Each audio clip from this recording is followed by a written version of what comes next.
الحمد لله رب العالمين والصلاة والسلام على أشرف خلق الله وسيد المرسلين وعلى آله وصحبه أجمعين.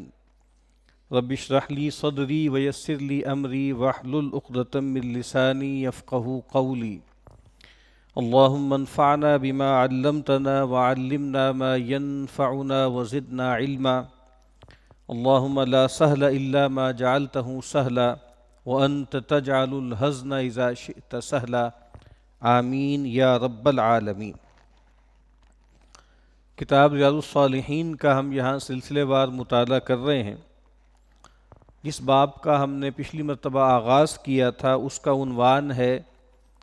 جو ولاۃ الامور ہیں، جو معاملات کے نگران ہیں، ان کی اطاعت کے وجوب کا بیان ایسے معاملات میں جس میں اللہ کی نافرمانی نہ ہوتی ہو، اور ان کی اطاعت کی حرمت کا بیان ایسے معاملات میں جس میں اللہ تعالیٰ کی نافرمانی ہوتی ہو۔ سیدنا عبداللہ ابن عمر رضی اللہ تعالی عنہما فرماتے ہیں،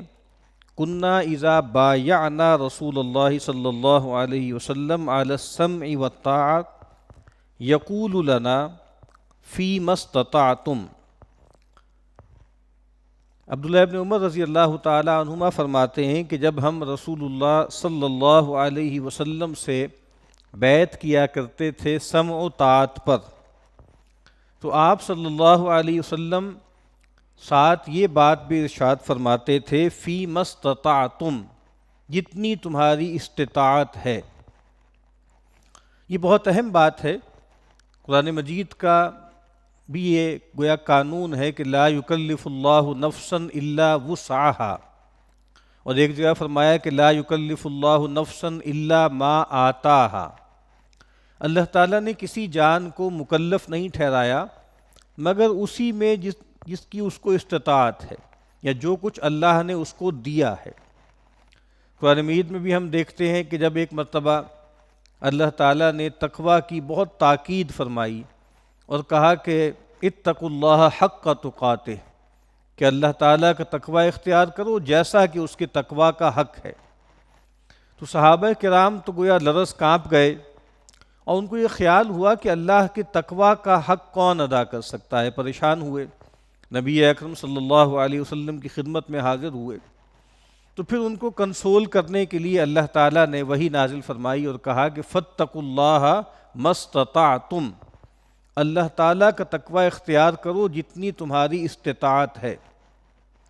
تو نبی اکرم صلی اللہ علیہ وسلم صحابہ کرام سے بیعت لیتے تھے کہ صحابہ پیغمبر کی بات سنیں گے بھی اور مانیں گے بھی، اور رسول اللہ صلی اللہ علیہ وسلم کی چونکہ حیثیتیں بہت سی تھیں، آپ کی سب سے بنیادی، سب سے جوہری جو حیثیت تھی وہ تو یہ تھی کہ آپ اللہ کے رسول ہیں، لیکن اس کے ساتھ ساتھ آپ جو مملکت تھی مدینہ کے، اس کے والی بھی تھے، اس کے اولو الامر بھی تھے، اس حوالے سے بھی آپ جو ہے وہ بیعت سمع و طاعت لیتے تھے۔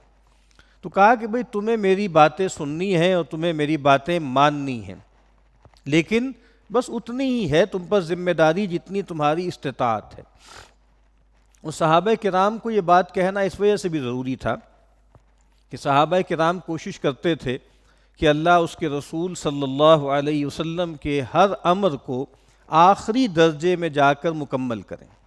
یعنی اپنی پوری ایفرٹ لگا دیں، اپنا آپ کھپا دیں، لگا دیں۔ تو ان کو ضروری تھا یہ بتانا کہ بھائی دیکھو تمہیں محنت کرنی ہے، تمہیں کوشش کرنی ہے، لیکن بس جتنی تمہاری استطاعت ہے اسی کے مطابق تم مکلف ہو۔ سیدنا عبداللہ ابن عمر رضی اللہ تعالی عنہما ہی فرماتے ہیں کہ میں نے رسول اللہ صلی اللہ علیہ وسلم کو فرماتے ہوئے سنا، من خلع یدم من طاعت لقی اللہ یوم القیامہ ولا حجت لہ، کہ جو شخص اپنا ہاتھ کھینچ لے گا، وڈرا کر لے گا اطاعت سے، وہ اللہ تعالیٰ سے ملے گا قیامت کے دن اس حال میں کہ اس کے پاس کوئی دلیل، کوئی حجت نہیں ہوگی۔ ومن ماتا، اور جو شخص مرا اس حال میں کہ وَلَيْسَ فِي عُنُقِهِ بَيْعَةٌ، کہ اس کے گردن میں بیعت کا قلادہ نہیں تھا، ماتا میتتن جاہلیہ، تو وہ جاہلیت کی موت مرا۔ اگلی ایک اور حدیث کا ٹکڑا ہے، وہ بھی ساتھ پڑھ لیں۔ فرمایا وَمَن مَاتَ وَهُوَ مُفَارِقٌ لِلْجَمَاعَةِ، جو شخص مرا اس حال میں کہ وہ الجماعہ سے علیحدہ ہو گیا تھا، فَإِنَّهُ يَمُوتُ مِيتَةً جَاہِلِيَّةً، تو وہ بے شک ایک جاہلیت کی موت مرا ہے۔ یہ بہت اہم روایت ہے۔ اللہ تعالیٰ نے اس دنیا کا نظم ایسے بنایا ہے کہ انسان یہاں پر ایک دوسرے سے متعلق ہیں۔ یہاں ہر انسان محتاج بھی ہے اور محتاج الیہ بھی ہے۔ بہت سی چیزوں میں وہ دوسروں کا محتاج ہے اور بہت سی چیزوں میں دوسرے اس کے محتاج ہیں۔ اور انسان جب بھی کہیں پر رہا ہے تو اس نے کوئی نہ کوئی کلیکٹیویٹی، کوئی نہ کوئی نظم ضرور قائم کیا ہے۔ جب ہم پولیٹیکل فلسفی پڑھتے ہیں یا پولیٹیکل سائنس پڑھتے ہیں تو اس میں ایک تھیوری بیان کی جاتی ہے جو ایک فلسفی کی ہے، تھیورسٹ کی ہے، تھامس ہوبز کی، کہ جی پہلے بہت لمبا عرصہ انسان جو ہے وہ ایسے ہی رہا، ایک سولیٹری بینگ کے طور پہ رہا، اور وہاں پر ہوتا یہ تھا کہ مائٹ از رائٹ، طاقت کا قانون تھا۔ جو طاقتور ہوتا تھا وہ دوسروں کو دبا لیتا تھا، ان پہ ظلم زیادتی کرتا تھا۔ پھر ایک گویا لمبے عرصے کے بعد لوگ اکٹھے ہوئے، بیٹھے، سر جوڑا انہوں نے، اور اس کے بعد انہوں نے یہ طے کیا کہ بھائی ہم ایسا کرتے ہیں کہ اپنے اوپر ہم کسی ایک کو بڑا بنا لیتے ہیں، تاکہ یہ جو war of all against all ہے کہ بھئی جس کے پاس طاقت ہوتی ہے وہ دوسرے کے خلاف جو ہے وہ ایک مارکہ بپا کر دیتا ہے، یہ ختم ہو اور ایک سوورن ہم اپنے میں سے منتخب کر لیں اور پھر ہم اس کی بات مانیں۔ اور چونکہ مغرب میں سب سے بڑی قدر ہمیشہ سے آزادی کو سمجھا گیا، جدید مغرب میں، تو انہوں نے کہا کہ لوگوں نے ایک کمپرومائز کیا، ایک ٹریڈ آف کیا، کہ انہوں نے اپنی فریڈم کو یا اپنی لبرٹی کو کمپرومائز کیا اپنی سیکیورٹی کے لیے۔ ظاہری بات، جب آپ کسی کو بڑا بناتے ہیں تو پھر آپ کو اس کی بات ماننی ہوتی ہے، چاہے آپ کو پسند آئے چاہے پسند نہ آئے۔ تو یہ تھیوری بیان کی جاتی ہے جو تھیوری بالکل مہمل ہے، اور یہ اصل میں اس ذہن سے پیدا ہوتی ہے جو الہامی روایت کو نہیں مانتا، جو پیغمبرانہ روایت کو نہیں مانتا۔ ہمیں تو یہ بات معلوم ہے کہ اللہ تعالیٰ نے جو پہلا فرد پیدا کیا اور پہلا جو شخص دنیا میں بھیجا ہے، جس کو ہم آدم کہتے ہیں، وہ کیا ہے؟ وہ زمین کا خلیفہ ہے، اور اللہ تعالیٰ نے اس کو اختیار دیا، اور وہ پیغمبر بھی ہے۔ اور پیغمبر جو ہے وہ تو فطری طور پر مطاع ہوتا ہے، یعنی پیغمبر اگر تو کسی ایسی جگہ پر آئے جہاں پر اتھارٹی دوسرے لوگوں کی ہو، یعنی اور لوگ ہوں جو اللہ کو ماننے والے نہیں ہیں، تو وہاں تو یہ سوال اٹھتا ہے کہ بھئی اب ہماری وفاداری تقسیم ہو جائے گی۔ اور اسی وجہ سے آپ کو معلوم ہے سیدنا مسیح علیہ السلام جب آپ کی بعثت ہوئی ہے تو اس علاقے میں، فلسطین کا علاقہ، دمشق کا علاقہ، بیت المقدس کا علاقہ، وہاں پر رومنز کی حکومت تھی اور وہ پیگنز تھے۔ اور جب پیغمبر آئے تو پیغمبر کے ہاتھ میں جب اپنا ہاتھ کوئی آدمی دیتا ہے تو اپنا پورا وجود اس کے سپرد کر دیتا ہے۔ تو اسی وجہ سے پھر ایک ڈائیکوٹمی پیدا ہو گئی اتھارٹی کی۔ تو ان لوگوں نے پھر سوال پوچھا سیدنا مسیح علیہ السلام سے کہ جی آپ ہم سے کہتے ہیں کہ اللہ کے راستے میں انفاق کرو، خرچ کرو، نماز، زکوٰۃ، قربانی، یہ عبادتیں ہمیشہ سے ہیں، یہ پرینیل ہیں، پرائمورڈیل ہیں۔ تو ان سے کہا گیا تھا کہ بھئی تم اللہ کے راستے میں خرچ کرو، مال خرچ کرو۔ اور پھر وہاں پر ایک اتھارٹی بھی تھی، ان کی بات بھی ماننی ہے، وہ بھی ٹیکس کا مطالبہ کر رہے ہیں، وہ بھی کہہ رہے ہیں کہ بھئی ہمیں مال دو۔ تو اس موقع پر پھر انہوں نے سیدنا مسیح سے پوچھا تھا کہ اب ہم کیا کریں؟ آپ بھی ہم سے مطالبہ کر رہے ہیں انفاق کا، اللہ کے لیے کریں، اور جو سیزر ہے اس کے نمائندے جو یہاں موجود ہیں وہ بھی کہتے ہیں کہ بھئی اس کو ٹیکس دو۔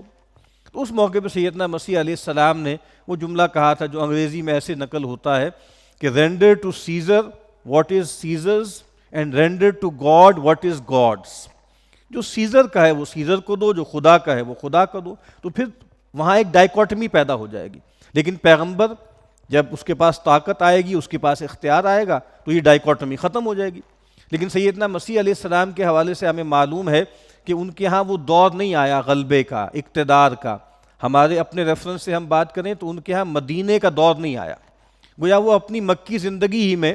گویا آسمان پر اٹھا لیے گئے۔ تو میں یہ عرض کر رہا تھا کہ انسان ہمیشہ سے ایسے ہی رہے ہیں، وہ ایک نظم اجتماعی میں رہے ہیں، اور انہوں نے اپنے میں سے کسی کو بڑا بنایا ہے تاکہ معاملات چلتے رہیں۔ تو یہ جو معاملہ ہے کہ انسان انارکسٹ ہو جائے، انسان جو ہے کسی پالیٹی کا حصہ نہ بنے، کسی اجتماعیت کا حصہ نہ بنے۔ اور چونکہ نبی اکرم صلی اللہ علیہ وسلم کی بعثت سے پہلے مکہ میں بھی کوئی ایسا نظم نہیں تھا، مختلف سردار تھے، جیسے ہمارے ہاں ایک لفظ استعمال کیا جاتا تھا افغانستان کے حوالے سے، کچھ عرصے پہلے کے حوالے سے، وار لارڈز جیسے ہوتے ہیں، مختلف وار لارڈز ہیں، اور جو طاقتور ہے قبیلہ وہ دوسرے کو دبا لیتا ہے۔ تو کوئی سینٹرل اتھارٹی نہیں تھی، اور مدینہ میں بھی ایسا ہی تھا۔ اور آپ کو معلوم ہے نا کہ جو مدینہ کے جو باسی تھے وہ بھی بہت تنگ آئے ہوئے تھے اس روز روز کی کھینچا تانی سے، اور پھر انہوں نے طے کر لیا تھا کہ اپنے میں سے کسی کو وہ بڑا بنا لیں۔ تو پھر عبداللہ ابن ابی جو بعد میں رئیس المنافقین قرار پایا، اس کے لیے طے ہو گیا تھا کہ جی بھائی اس کو اپنا والی بنا لیتے ہیں، حاکم بنا لیتے ہیں، اور گویا اس کے لیے کہا جاتا ہے کہ جیسے تاج بھی تیار ہو گیا تھا۔ تو اس موقع پہ نبی اکرم صلی اللہ علیہ وسلم کی ہجرت کا معاملہ ہوا، اور یہ ایک بہت بڑا سبب بن گیا عبداللہ ابن ابی کے نفاق کا، کہ اس نے یہ محسوس کیا کہ میری سیادت و قیادت جو ہے وہ تو ختم ہو گئی۔ پیغمبر صلی اللہ علیہ وسلم جو قبیلے تھے بڑے، انہوں نے، ان کے سرداروں نے پیغمبر صلی اللہ علیہ وسلم سے بیعت کر لی۔ تو بہرحال میں یہ عرض کر رہا تھا کہ یہ انسانوں کی ضرورت ہے۔ اللہ کے نبی فرما رہے ہیں کہ جو آدمی خلیفہ، حکمران، سلطان، امیر، اس کی اطاعت سے ہاتھ کھینچ لیتا ہے، کہتا ہے میں نہیں مانتا اور میں اطاعت نہیں کرتا، اور پھر وہ گویا بغاوت کر دیتا ہے، جتھا بنا لیتا ہے کوئی، تو کہا لقی اللہ یوم القیامہ ولا حجت لہ، کہ وہ اللہ تعالیٰ سے قیامت کے دن اس حال میں ملے گا، اس کے پاس کوئی دلیل نہیں ہوگی۔ اللہ تعالیٰ نے حکم دیا ہے نا، اطیعوا اللہ و اطیعوا الرسول و اولی الامر منکم، تو جو تم میں سے اولی الامر ہیں ان کی اطاعت کرنی ہے اور ان کی بات ماننی ہے۔ تو کہا کہ وَمَن مَاتَ وَلَيْسَ فِي عُنُقِهِ بَيْعَةٌ مَاتَ مِيتَةً جَاهِلِيَّةً، اور جو شخص مرا اس حال میں کہ اس کی گردن میں بیعت کا قلادہ نہیں ہے تو وہ جاہلیت کی موت مرا۔ اب یہاں بیعت سے مراد کیا ہے؟ جو حکمرانوں کی بیعت ہوتی ہے، یعنی ایک وہ شخص ہے جو حکمران کی اتھارٹی سے انکار کر دے۔ ایک معاملہ تو یہ ہے کہ حکمران کسی معصیت کا حکم دے، تو ہم پیچھے پڑھ چکے ہیں کہ فَإِذَا أُمِرَ بِمَعْصِيَةٍ فَلَا سَمْعَ وَلَا طَاعَةَ، جب کسی گناہ کا حکم دے گا کوئی حکمران تو نہ سنیں گے نہ مانیں گے۔ لیکن ایک ہے اطاعت سے انکار کرنا، اور ایک ہے بغاوت کرنا، تلوار سونت لینا، وہ ہم پیچھے پڑھ چکے ہیں۔ اس کے لیے یہ بات کافی نہیں ہے کہ حکمران کوئی ناروا حکم دے یا کسی گناہ کا حکم دے۔ بغاوت کے لیے شرط کیا ہے؟ الا ان تروا کفرا بواحا عندکم فیہ من اللہ برہان، اس کی شرط یہ ہے کہ تم کھلا کھلا کفر دیکھو جس کے بارے میں تمہارے پاس اللہ تعالیٰ کے ہاں دینے کے لیے کوئی برہان ہو، کوئی دلیل ہو۔ تو کفر بواح بھی نہیں ہے، حکمران جو ہیں وہ معاملات چلا رہے ہیں اور کوئی آدمی انکار کر دے کہ بھئی میں جو ہے وہ حکمران کی بات نہیں مانوں گا، میں اس سے بغاوت کروں گا، تو فرمایا کہ ایسا شخص جاہلیت کی موت مرے گا۔ اور اس وجہ سے بھی کہا کہ جاہلیت میں بھی ایسا ہی تھا، مائٹ از رائٹ، جس کے پاس طاقت تھی وہ دوسرے کو دبا لیتا تھا، کوئی نظم اجتماعی نہیں تھا۔ اور اگلی جو اس کا حدیث کا ورژن ہے کہ وَمَن مَاتَ وَهُوَ مُفَارِقٌ لِلْجَمَاعَةِ، جو آدمی مرا اس حال میں کہ وہ الجماع سے علیحدہ ہو گیا تھا، فَإِنَّهُ يَمُوتُ مِيتَةً جَاهِلِيَّةً، تو گویا وہ جاہلیت کی موت مرا۔ تو ایک ہی بات ہے، اس کو کہنے کے دو انداز ہیں، کہ جو آدمی مرا اس حال میں کہ اس کے گلے میں اطاعت کا جو ہے وہ قلادہ نہیں تھا، وہ جاہلیت کی موت مرا۔ اسی بات کو کہنے کا ایک انداز کیا ہے؟ جو مسلمانوں کی الجماع سے علیحدہ ہو گیا۔ الجماع کسے کہتے ہیں؟ دیکھیں، الجماع کا ایک مطلب علمی ہے، وہ کیا ہے کہ مسلمانوں کے مجمع علیہ عقائد اور مجمع علیہ تصورات، اگر کوئی شخص اس سے نکل جاتا ہے تو گویا وہ ایک لحاظ سے دین سے نکل جاتا ہے، اور ایک حدیث کے مطابق ایسا شخص مباح الدم ہو جاتا ہے۔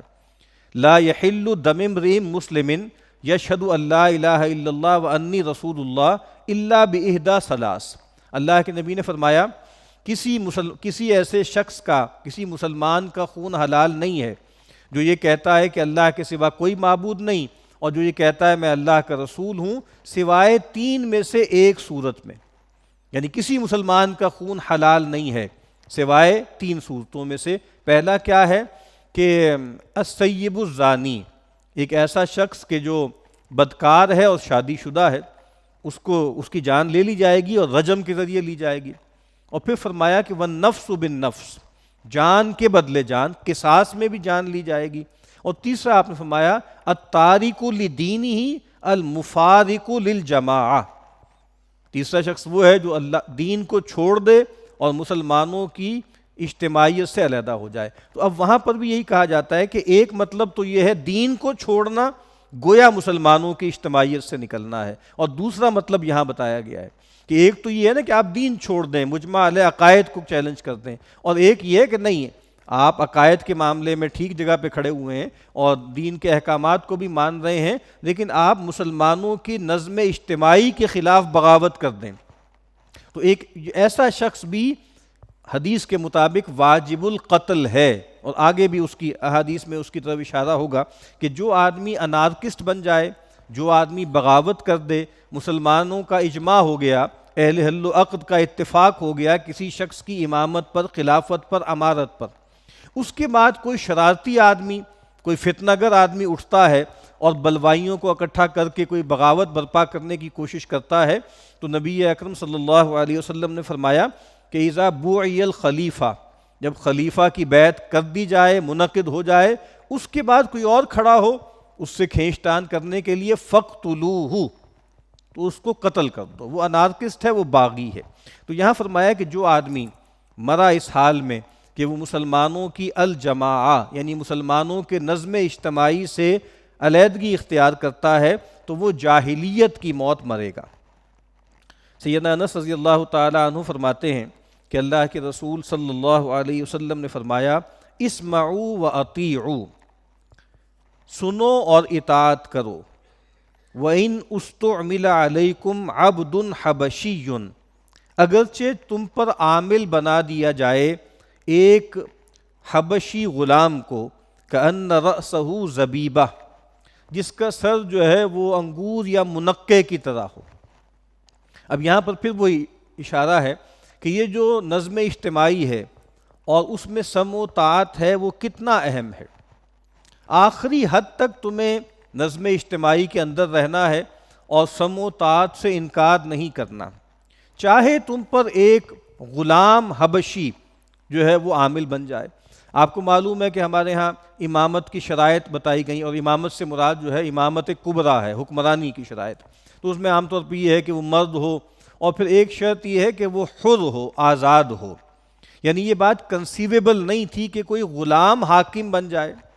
اب بہت سے لوگوں نے کہا کہ اس سے مراد جو ہے وہ متغلب ہے، کوئی ایک ایسا آدمی کہ جو لوگوں کی مرضی کے بغیر لوگوں کی گردنوں پہ سوار ہو جائے۔ تو بہرحال کوئی بھی صورت ہے، چاہے ایک غلام بھی ہو اور وہ حبشی بھی ہے اور وہ دیکھنے میں بھی کوئی بہت اچھا نہیں ہے، سر اس کا جو ہے وہ کشمش کے یا منقے کی طرح ہے، چھوٹا سا سر ہے اور عجیب الخلقت سی وہ چیز ہے، لیکن اگر وہ گناہ کا حکم نہیں دیتا، اگر وہ اللہ اس کے رسول صلی اللہ علیہ وسلم کے خلاف کوئی اقدام نہیں کرتا، تو اس کی بھی بات سننی ہے اور ماننی ہے۔ یعنی وہی بات کہ اس میں جو پرسنل پریفرنسز ہیں اس کا کوئی دخل نہیں ہے۔ پہلی حدیث جو ہم نے اس باب کی پڑھی تھی، فرمایا نا کہ السمع والطاعۃ فیما احب وکرہ، بات سننی ہے اور بات ماننی ہے ان معاملات میں بھی جو ہمیں پسند ہو اور ان معاملات میں بھی جو ہمیں ناپسند ہو۔ تو حکمران چاہے ہماری پسند کے ہیں چاہے ہماری پسند کے نہیں ہیں، جب تک وہ اللہ اس کے رسول صلی اللہ علیہ وسلم کے احکامات کے مطابق لوگوں کو گورن کر رہے ہیں، چلا رہے ہیں، اس وقت تک ان کی اطاعت واجب ہے۔ ہاں، جب وہ اللہ اس کے رسول صلی اللہ علیہ وسلم کے خلاف کوئی حکم دیں گے تو پھر نہ سنیں گے اور نہ مانیں گے۔ وآخر دعوانا ان الحمد للہ رب العالمین۔